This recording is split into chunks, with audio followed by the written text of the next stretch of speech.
Praise the lord. ప్రభునందు ప్రియులారా, మీ అందరికీ ప్రభు అయిన యేసుక్రీస్తు నామములో ఈ మంచి సమయంలో వందనాలు తెలియజేసుకుంటున్నాను. ప్రభు మహాకృప చేత మీ ఎదుటికి రావడానికి ప్రభు నాకు శ్రేష్టమైన అవకాశము సమయము అనుగ్రహించారు. అందుని బట్టి నేను ప్రభువుని ఘనపరుస్తున్నాను. అలాగే మీకు వందనాలు మరొకసారి తెలియజేస్తున్నాను. ఈ కృపావార్త ఛానల్ ద్వారా ప్రభు మరి అనేకుల ద్వారా మాట్లాడుతున్నారని, మరి అనేకులు దేవుణ్ణి మహిమపరుస్తున్నారని తెలిసినప్పుడు చాలా సంతోషం కలుగుతుంది. అలాగనే మీ సంతోషం కూడా మరి ఆ మాధ్యమం ద్వారా పంచుకోవాల్సిందిగా ప్రభు పేరిట మనవి చేస్తున్నాను. మంచిది. ఈ రోజున దేవుని యొక్క ప్రశస్తమైన మాటలు ధ్యానం చేయడానికి ప్రభు పేరిట మీ అందరికీ ఆహ్వానం పలుకుతున్నాను. కీర్తనల భాగంలో 115వ కీర్తన మొదటి మాట చదువుకుందాం. మాకు కాదు యెహోవా, మాకు కాదు, నీ కృపా సత్యములను బట్టి నీ నామమునకే మహిమ కలుగును గాక. దేవుని యొక్క వాక్యం చెప్తుంది, మాకు కాదు యెహోవా, మాకు కాదు, నీ కృపా సత్యములను బట్టి. ప్రభు యొక్క మనసు ఎలాంటిదంటే, పాపం అంటే అస్సలు తట్టుకోలేరు ఆయన. అలాగని పాపిని తోసేలేరు.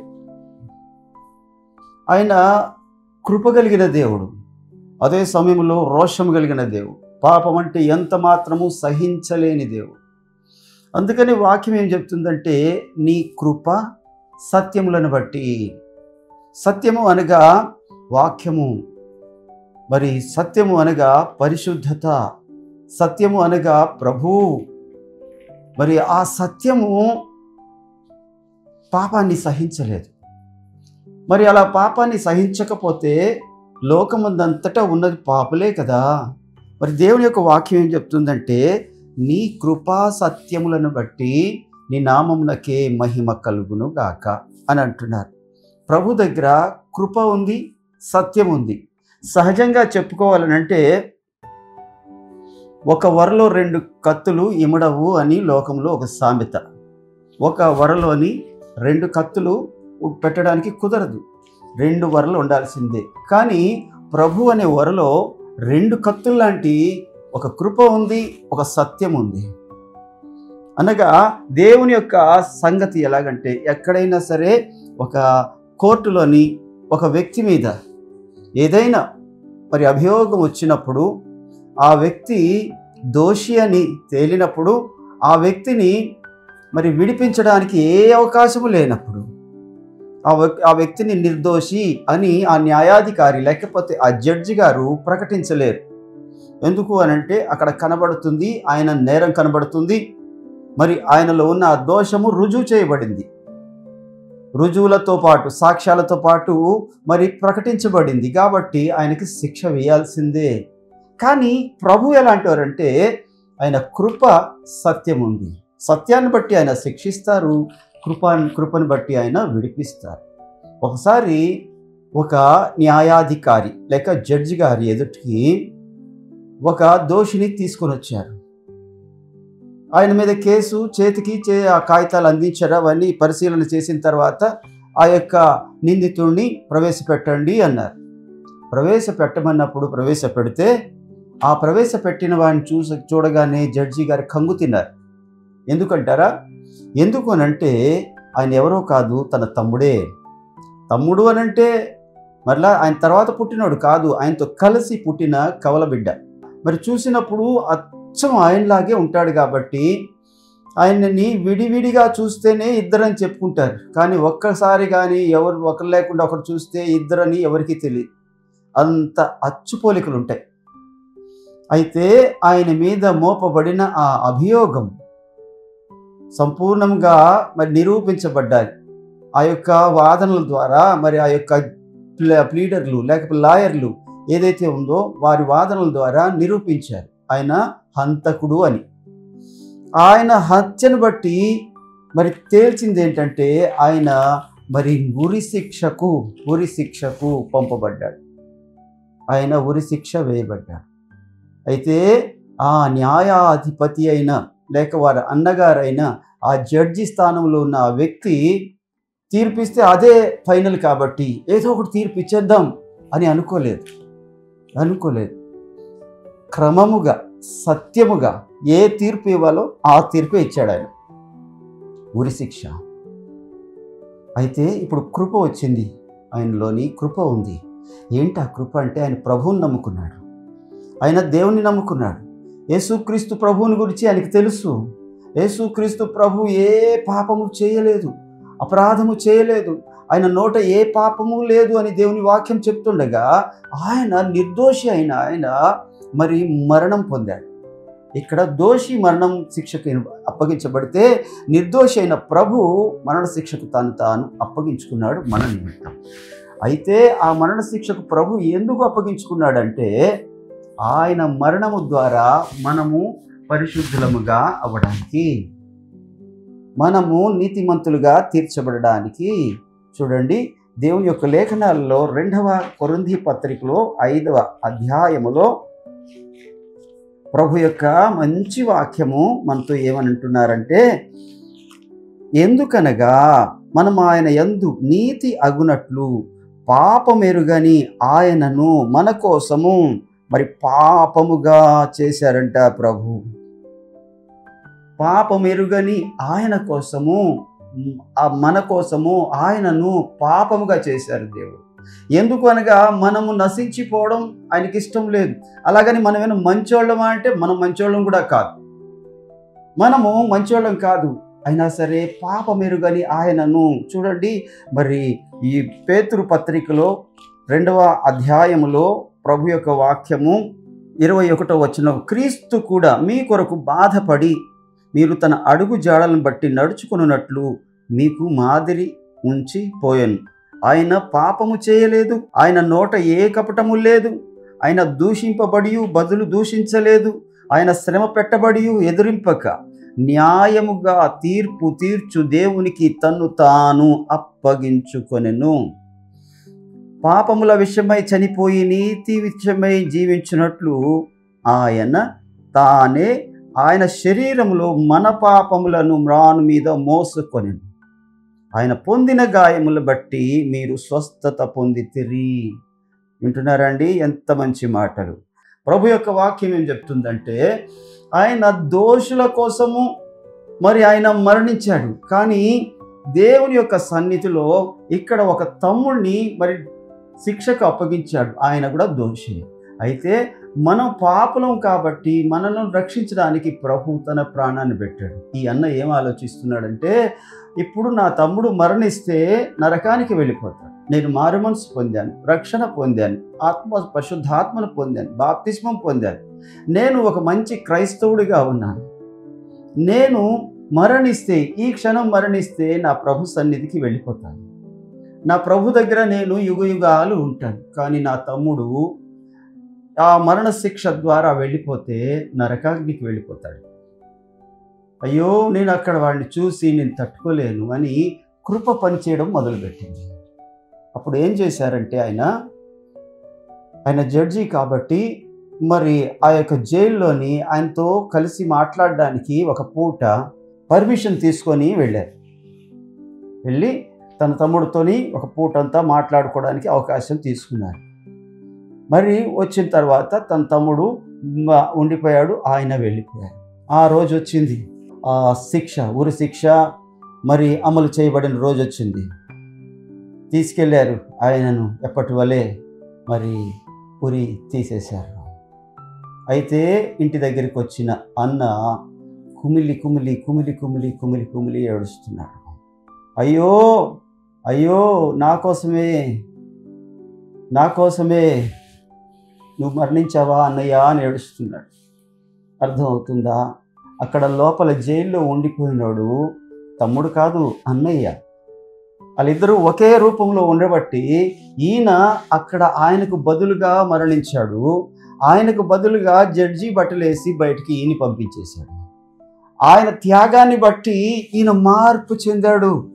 అయ్యో, నేను ఇంత దుర్మార్గుణ్ణి కదా, హంతకుణ్ణి కదా, పనికి మాలినోండి కదా, నా కోసము మా అన్నయ్య ప్రాణం పెట్టాడు అని ఆ తమ్ముడు మరి మారు మనసు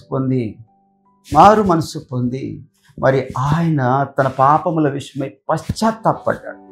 అందుకనే దేవుని యొక్క వాక్యం చెప్తుంది, నీ కృపా సత్యములను బట్టి నీకు మహిమ కలుగును గాక అయ్యా, నీ కృప ఎంత ఉత్తమమైనదయ్యా, నీ కృప ఎంత ఉన్నతమైనదయ్యా అంటూ దేవుని యొక్క వాక్యము ఇక్కడ మాట్లాడుతుంది. చూడండి, నిర్గమకాండము 34వ అధ్యాయములో మోషే భక్తుడు మరి ఇలాగున పలుకుతున్నారు. 34వ అధ్యాయము 6వ వచనం, అతని ఎదుట యెహోవా దాటి వెళ్ళుచు, యెహోవా కనికరము, దయ, దీర్ఘశాంతము, విస్తారమైన కృపా సత్యములు గల దేవుడై ఉన్నాడు.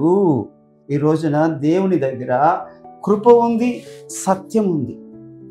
తండ్రి అయిన దేవుని దగ్గర కృప ఉంది, సత్యం ఉంది. ఆ తండ్రి అయిన దేవుడే మనమందరము నశించి నరకానికి వెళ్ళిపోకుండా ఉండడానికి ఆయనే ఆది అందు వాక్యముండెను, వాక్యము దేవుని యొద్ద ఉండెను, వాక్యమే దేవుడై ఉండెను.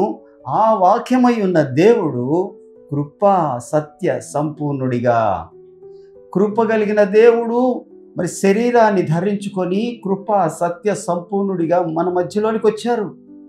ఆయన ఇప్పటికీ కూడా నీ పట్ల కృప చూపించే దేవుడుగా ఉన్నాడు. ఆయన కృపా సత్య సంపూర్ణుడు. ఇదిగో దేవుని యొక్క వాక్యంలోని ఒకసారి యోహాను సువార్త 8వ అధ్యాయంలో ఉంటుంది ఆ మాట. ఒకసారి ఏం చేశారంటే, ఒక ఆవిడని మరి పాపంలో పట్టుకున్నారు. ఇక్కడ చూసినట్లయితే 8వ అధ్యాయం యోహాను సువార్త మొదటి మాట, యేసు ఒలీవల కొండకు వెళ్ళాను. తెల్లవారగానే యేసు తిరిగి దేవాలయంలోకి రాగా ప్రజలందరూ ఆయన యొద్దకు వచ్చిరి గనుక ఆయన కూర్చుండి వారికి బోధించుచుండెను. ప్రభువు మరి ఎప్పుడు కూడా ఒక నిమిషం కూడా సమయాన్ని వ్యర్థం చేయకుండా అయితే ప్రార్థన చేసేవారు, లేదంటే బోధ లేదంటే అనేకమైన రోగులను స్వస్థపరిచేవారు, అద్భుతాలు చేసేవారు, ఆశ్చర్యాలు చేసేవారు. ప్రభు అలా చేస్తున్నప్పుడు శాస్త్రులు, పరిసయ్యులు వ్యభిచారంలో పట్టబడిన ఒక అమ్మాయిని తీసుకొచ్చి ఆయన ముందు నిలబెట్టారు. అయ్యా, నువ్వు కృపని బోధిస్తావు కదా, మరి ధర్మశాస్త్రము సత్యము కదా, ధర్మశాస్త్రము సత్యం ఏం చెప్తుందంటే ఎవరైనా వ్యభిచారంలో పట్టబడితే మరి వారిని రాళ్లతో కొట్టి చంపాలని మోషే ధర్మశాస్త్రం చెప్తుంది కదా, మరి నువ్వేం చెప్తావు అని అడిగారు. ప్రభు ఏం మాట్లాడలేదు. అయినా సరే వాళ్ళు పట్టు విడవకుండా ఆయనను అడుగుతుంటే ఒక్క మాట మాత్రం చెప్పారు. ఏమని చెప్పారు అనంటే, మీలో పాపము లేని వారు ఒకరు రాయి వేసి కొట్టండి అన్నారు. చాలామంది ఈ కాలంలో నేను పాపిని అని ఒప్పుకునే వాళ్ళు లేరు కదా. ఎవరు పట్టుకోవాలి, నేను పరిశుద్ధుడిని అని వేషం వేసేవాళ్ళే. పరిశుద్ధంగా ఎక్కడ ఏ తప్పు చేయని వాళ్ళలాగే చూపిస్తూ ఉంటాడు. లోకంలో ఏమంటారంటే, ఒక వేలు ఎదుటివైపు చూపిస్తే మిగిలిన 3 వేలు నీ వైపు చూపిస్తుంది, ఈ యొక్క బొటన వేలు దేవుని వైపు చూపిస్తుందట. అగో దేవుడు చూస్తున్నాడు, నువ్వు పాపం చేయలేదా అని అడుగుతుందంట. 3 వేలు నీ వైపే చూపిస్తాయంట, నువ్వు కూడా పాపవేగా అంటదంట. అయితే దేవుని యొక్క వాక్యం ఏం చెప్తుందంటే, ఇదిగో రాళ్ళు రువి చంపుతానంటున్నారు కదా, అయితే మొదటి రాయి మీలో పాపము చేయని వాడు వేయండి అన్న. ఎవరు మట్టుకు వాళ్ళు రాళ్ళు అప్పటికే చేతికి ఉన్నాయేమో వాళ్ళందరికీ వాళ్ళ పాపాలు గుర్తొస్తున్నాయి అనుకుంటాను నేను. ఎందుకంటే ప్రభు అక్కడ ఇసుక మీద ఏదో రాయించుండెను అని రాశారు. ఏం రాశారు అనేది రాయలేదు. ఆ మాటను బట్టి, ఆ పాపాన్ని బట్టి ప్రతి ఒక్కరూ రాళ్ళు విడిచిపెట్టారు. ఇక్కడ సత్యమైతే ఆ అమ్మాయిని కొట్టి చంపేయాలి, కానీ కృప అడ్డం వచ్చింది. అక్కడ ప్రభు అయిన యేసు క్రీస్తు వారు కృపా సత్య సంపూర్ణుడు అనడానికి గొప్ప తీర్పిది. ఈ తీర్పును బట్టి ఆమె సత్యంగా చావాల్సిన మనిషి కృపను బట్టి బ్రతికిపోయింది. ఈరోజు కూడా నీవు నేను మన పాపములను బట్టి చావాల్సిన వారలమే, కానీ ఆయన కృప ఎంత గొప్పదంటే నిన్ను నన్ను బ్రతికించి మన పాపం బట్టి ఆయన వేసుకొని ఆయన శిలువలో మరణించాడు. చివరిగా ఆమెకు ఏం చెప్పారో తెలుసా? యేసు తల ఎత్తి చూచి, అమ్మ వారు ఎక్కడున్నారు, ఎవడునూ నీకు శిక్ష విధింపలేదా అని అడిగినప్పుడు ఆమె లేదు ప్రభువా అనెను. అందుకు యేసు, నేనును నిన్ను శిక్షింపను, నీవు వెళ్ళి ఇకను పాపము చేయకుము అని ఆమెతో చెప్పాను. ప్రభు నిన్ను నన్ను కోరుకునేది ఒకటి, ఇకను పాపము చేయొద్దు. నేను నిన్ను విడిపించాను, కృపను బట్టి నువ్వు విడుదల పొందావు, మరణించవలసిన వాడివి నువ్వు విడుదల పొందావు. కనుక దేవుని యొక్క వాక్యం ఏం చెప్తుందంటే ఇకను పాపము చేయొద్దు. చూడండి, సామెతల గ్రంథములో 16వ సామెతలో 6వ వచనము ఈ విధముగా మాట్లాడుతున్నది. కృపా సత్యముల వలన దోషమునకు ప్రాయశ్చిత్తము కలుగును, యెహోవా యందు భయభక్తులు కలిగి ఉండుట వలన మనుషులు చెడుతనము నుండి తొలగిపోవుదురు. ఇక ఆ రోజు నుండి ఆ చెడుతనము నుండి, ఆ వ్యభిచారము నుండి, ఆ పాపపు జీవితము నుండి ఆ వ్యక్తిని దేవుడు విడిపించాడు. అక్కడ ఆ న్యాయాధిపతి స్థానంలో ఉన్న అన్నయ్య ఆ తమ్ముడిని, ఆ హంతకుడిని మరి ఆ యొక్క తప్పు దారి నుంచి మళ్లించాడు. ఇక్కడ దేవుని యొక్క వాక్యం ఏం చెప్తుందంటే కృపా సత్యముల వల్ల దోషమునకు ప్రాయశ్చిత్తము కలుగును, యెహోవా యందు భయభక్తులు కలిగి ఉండుట వలన మనుషులు చెడుతనము నుండి తొలగిపోవుదురు. ఆ తర్వాత ఉన్న వచనం భలే బాగుంటుంది.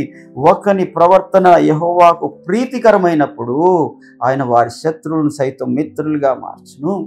ఎప్పుడైతే నువ్వు మారు మనసు పొందుతావో, ఎప్పుడైతే ఆయన కృపను బట్టి బ్రతికిపోయావో, ఎప్పుడైతే నువ్వు ఆయనకు సాక్షిగా నిలబడతావో, నీ శత్రువులు సైతం నీకు మిత్రులుగా మారుస్తానంటున్నారు ప్రభు.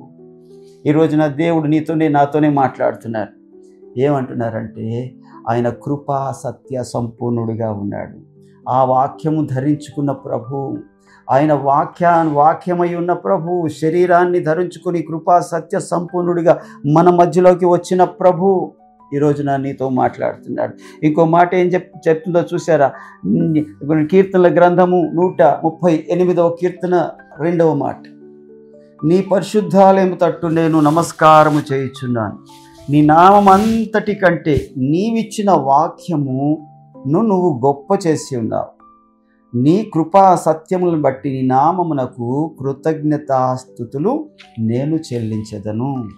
కుంటున్నావా ప్రియ సహోదరుడా? దేవుని యొక్క వాక్యం చెప్తుంది, నీ కృపా సత్యములను బట్టి నీ నామమునకు కృతజ్ఞతాస్తుతులు నేను చెల్లించెదను. ఎందుకు అనంటే ఇంత గొప్ప ఉపకారము సృష్టిలో ఎవ్వరూ చేయరు కూడా. మంచివాడి కోసం ఎవడైనాను ఒకవేళ మరణించవచ్చును, కానీ మనము దుష్టులమై ఉన్నాము, పాపులమై ఉన్నాము, అపరాధులమై ఉన్నాము. మన కోసం ఎవడు ప్రాణం పెట్టేవాడు లేడు లోకంలో. అలాంటి మనకు ఆయన కృప చూపించాడు. సత్యాన్ని బట్టి మన యొక్క శిక్షణ ఆయన తీసుకున్నాడు, మనకి విడుదల ఇచ్చాడు. అందుకనే ఆయన నామానికి రోజు కృతజ్ఞత చెల్లించాలంట. ప్రభువా నీవు చేసిన గొప్ప మేలు, ప్రభువా నువ్వు చేసిన త్యాగము, ప్రభువా నాకు ఇచ్చిన నీ స్థానము, ప్రభువా నా స్థానంలో నువ్వు మరణించావు అని కృతజ్ఞత చెల్లించాలంట. అది గుర్తొచ్చినప్పుడల్లా నీ కళ్ళలో నీళ్ళు రావాలి సుమా, నీ కళ్ళలో నీళ్ళు రావాలి. ఇక్కడ దేవుని యొక్క వాక్యం చెప్తున్న మాట ఏంటంటే, ఇదిగో నీ కృపా సత్యమును బట్టి నీ నామమునకు కృతజ్ఞతాస్తుతులు చెల్లించుదును.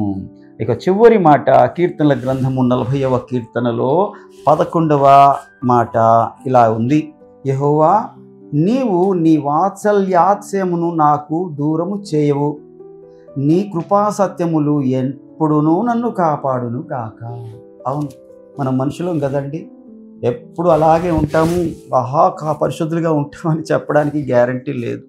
కాబట్టి ముందుగుండానే భక్తుడు దావీదు అంటున్నాడు, అయ్యా నీ కృపా సత్యములు ఎప్పుడు నన్ను కాపాడునుగాక. ఒక్కవేళ ఎప్పుడైనా పొరపాటు కానీ నేను పడిపోతే దయచేసి నన్ను లేవనెత్తయ్యా, ఎప్పుడైనా నా వల్ల తప్పు జరిగితే దయచేసి నన్ను క్షమించయ్యా, నీ కృపా సత్యముల వల్ల నన్ను కాపాడయ్యా అంటూ బ్రతిలాడుతున్నాడు.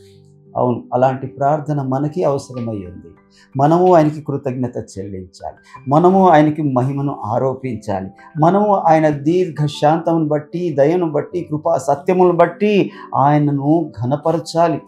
మరి అలాగ ఘనపరచడానికి మనం ఎల్లప్పుడూ కృషి చేద్దాం. ఎందుకు అనగా ఇలాంటి దేవుడు లోకాన మరి ఎక్కడ కూడా లేడు.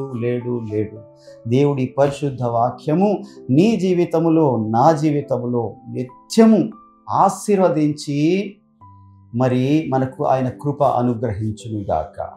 Praise the Lord. వందనాలు.